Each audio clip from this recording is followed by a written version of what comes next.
2017. La parole est à Madame Danielle Brulebois pour La République En Marche.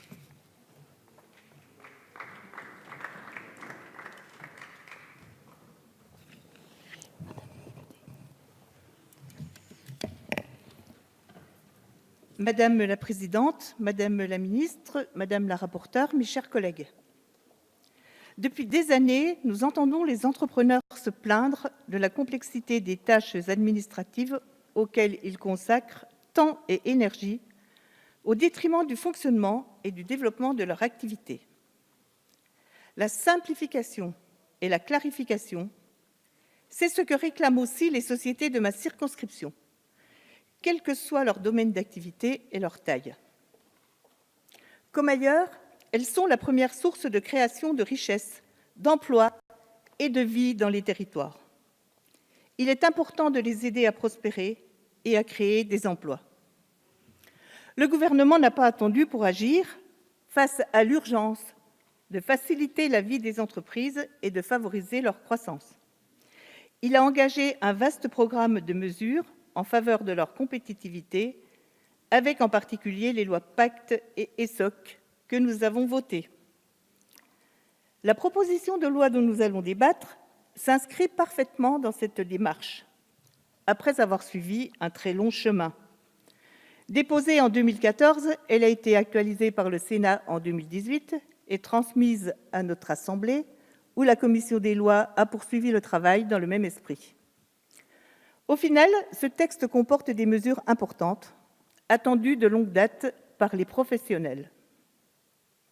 Il met en œuvre des leviers techniques et des dispositions pragmatiques qui simplifieront les méandres juridiques, corrigeront les incohérences de l'empilement de textes successifs, pour au final libérer l'activité économique de ces carcans administratifs.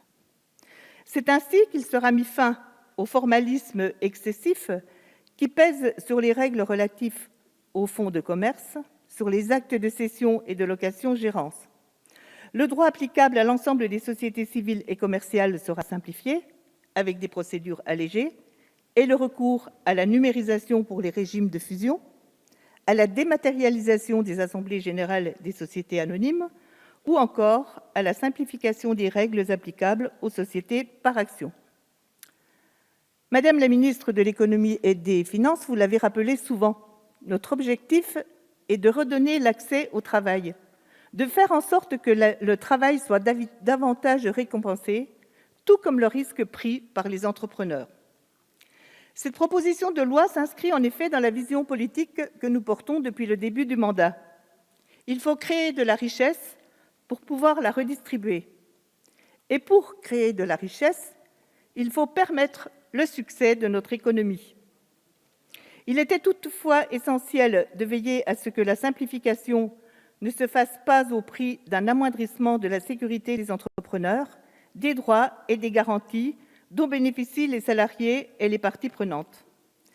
C'est à ce double impératif que ce projet de loi se propose de répondre. Car il faut en finir avec le droit qui empêche et renouer avec le droit qui protège. Montesquieu disait que les lois inutiles affaiblissent les lois nécessaires. C'est toujours d'actualité, et il est de notre responsabilité de travailler à rendre la loi plus claire et intelligible pour tous nos concitoyens. Notre droit doit aussi s'adapter aux besoins de notre temps et de notre monde. Je tiens à saluer le travail de nos collègues sénateurs et de notre rapporteur. Ils ont bâti un cadre juridique clair, simple et stable qui remet le droit au service de la réalité économique et des enjeux contemporains de nos entreprises. Au Sénat, un véritable consensus a conduit à l'adoption unanime de ce texte. Parce que la complexité du droit des entreprises ne doit plus être pour elles une cause de difficulté, de découragement, de délocalisation de leurs activités, parce que les entrepreneurs ont besoin de fluidité, de confiance, de lisibilité, et parce que nous aimons nos moyennes et petites entreprises, nos commerces, notre artisanat, notre groupe de députés La République En Marche votera cette loi qui va contribuer à la réussite économique de notre pays. Merci, Merci, Madame la députée Brulebois. Pardon. La discussion générale est close.